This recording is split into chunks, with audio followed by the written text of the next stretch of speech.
Hello, আসসালামু আলাইকুম ভিউয়ার্সরা। আজকে আমি রান্না করব পাট শাক। আমাদের উত্তরবঙ্গের এটা খুব ফেভারিট খাবার সবার।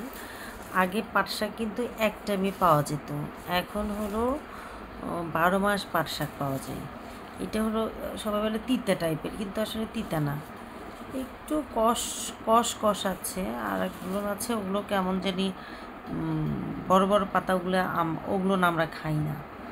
সেটা আজকে পাট শাক রান্না করব। আর আমাদের হলো পাতা কচুর ডাল রান্না করব। আমি দুইটাই আজকে আমাদের দেশীয় রান্না করব।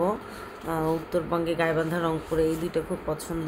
পাতা কচুর ডাল রান্না করব আর হলো পাট শাক রান্না করব। তার সাথে যদি আলু ভর্তা থাকে, ছোট ছোট আলু ভেজে শুকনা মরিচ দিয়ে ভর্তা, তাহলে তো কথাই নাই।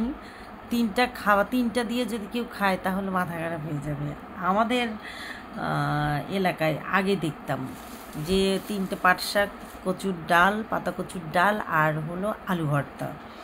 এই যে আমার আজকে রান্না হওয়ার পর আমি ছবি উঠাই দিব। আবার খুবই মজাদার একটা খাবার হবে।